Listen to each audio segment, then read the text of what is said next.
është të kryer një atentat me minë të telekomanduar në Shkodër. Dhe kush është shënjestra në policia e Shkodrës jo nuk është kryer, ka parandaluar policia një atentat me minë të telekomanduar. Kush është Prengini, objekti i atentatit? Dhe më thënë, ky është Prengini? Ylli. Është tentuar dhe më përpara ky? Edhe më përpara. Ky është mas ngjarjes parë, se ka marrë dhe dëmtim. Kjo ngjarje në fakt është një ngjarje që parandaloi një atentat të radhës, është një histori gjakmarrje që ka nisur për shkak të një ngarkese heroine që është marrë në Rom, dhe që aty kemi patur atentate në Rom, në Bruxelles, në Rëshen, në Tiranë, pra e kanë zgjeruar gjeografinë e hakmarrjes midis familjes apo fisit Reçi dhe familjes Gjini, tash ka nisur për humbjen e një ngarkese. Ose më saktë është dhënë ngarkesa me heroin, dhe pastaj personi që ka blerë ngarkesën dhe ka dhënë parat, ka shkuar ka garbitur dhe parat. Dhe aty ka filluar historia.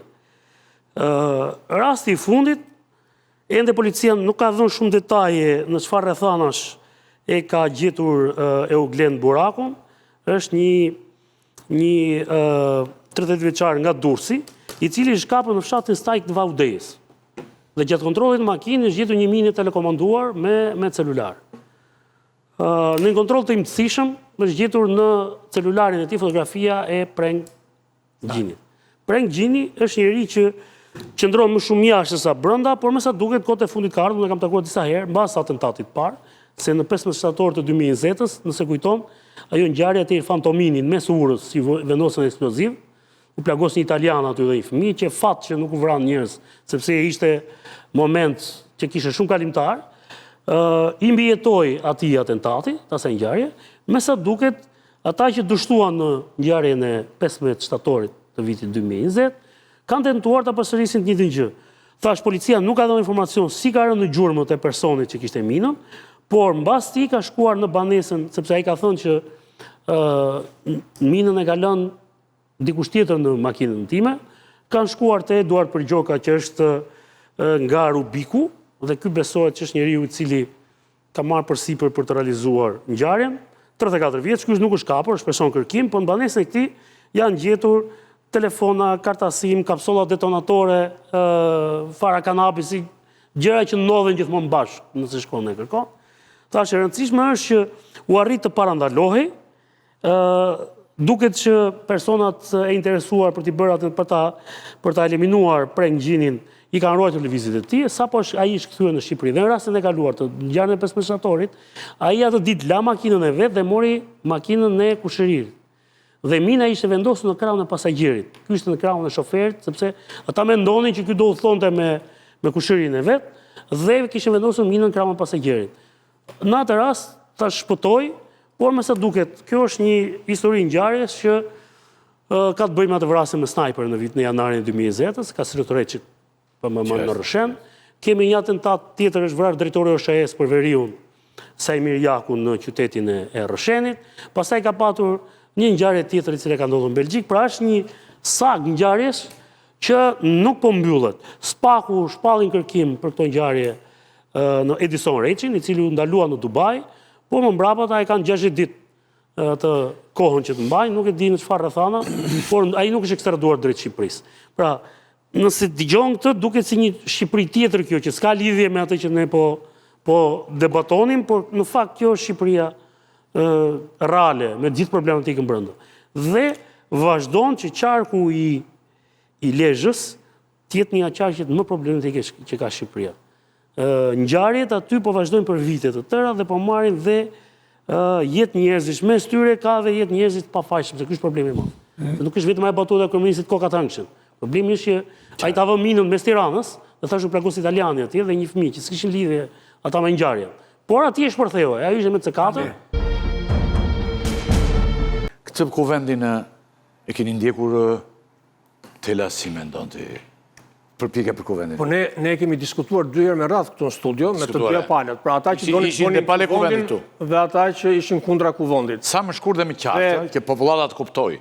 Unë ta kam thënë dhe në atë rast dhe tani mendoj që kjo tentativa për të bërë një kuvend në atë mënyrë se si e kanë bërë në një kat hoteli që mblidhen disa njerëz dhe vendosin se si do të ndërtojnë një kuvend dhe si do zgjedhin përfaqësuesit dhe si do ndërtojnë kërkesat e tyre ndaj qeverisë apo ndaj politikës, më duket një lëvizje që i prish punë protestës.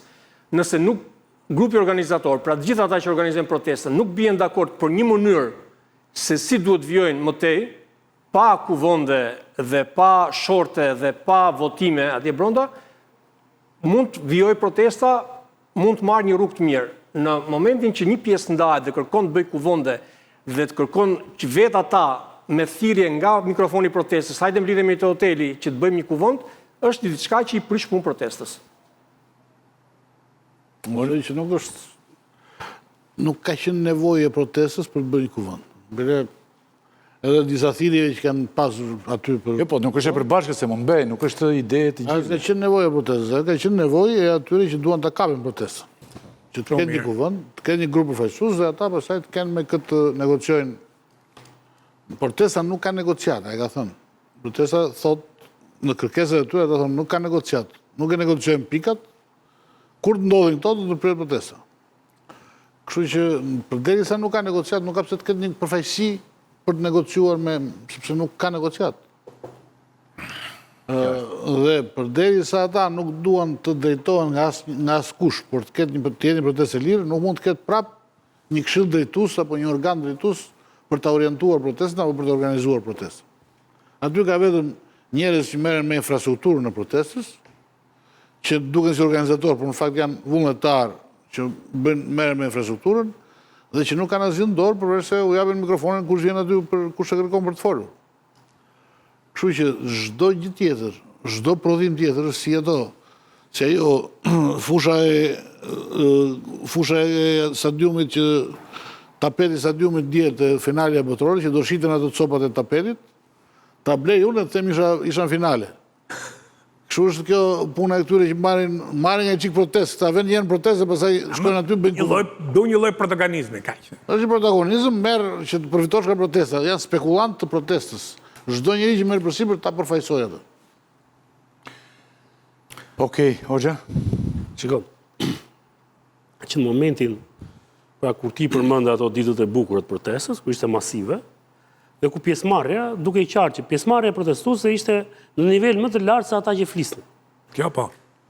Pra, aty ishte niveli më i lartë aty që merrnin pjesë se sa atyre që dilnin dhe flisnin. Por kjo u pasi shenjë demokracie që ne kemi lënë mikrofonin, flasin gjithë.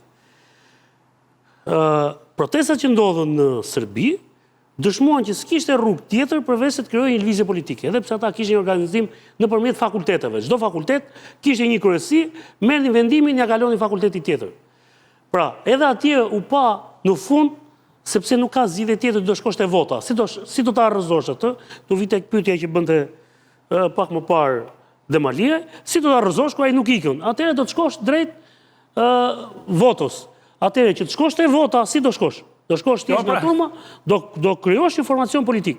Tani, a është ky kuvendi mënyra e dur për të shkuar te formacioni? Unë besoj se jo.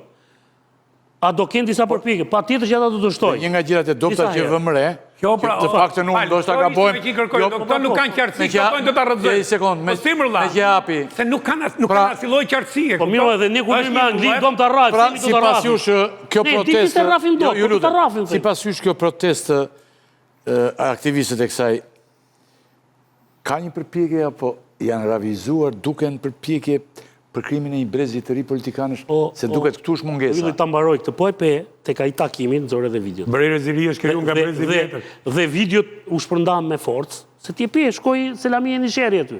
Sa ty s'është kishte edhe Selamiu aty, Po e pe, nxorën jashtë ata, u fut brenda ai. Pra, ta pyes të ejten unë. Po mund ta thresësh. E përzun Selamiun. E nxorën jashtë. Po sa i vete kudo. Po pra, gabimi i madh është. S'ma kishit futur në kronik mua Selamiu. Selamiu është në krye të ishte peti. Ishte kur nxorëm ato. Si se vura reun. Ishte këmish. Selamiu aty. Ishte këmish, duke si gjenerata Z. Po është gjenerata Z. Po ky ishte pra ishte aty. Jo, po i mban mirë edhe flokët e të tjera. Krijet mirë flokët e të tjera. Po Selamiu është në krye të ngjarjeve, më procesa. O ylli. Ishte në kuvend. Pra, jemi në këtë situatë.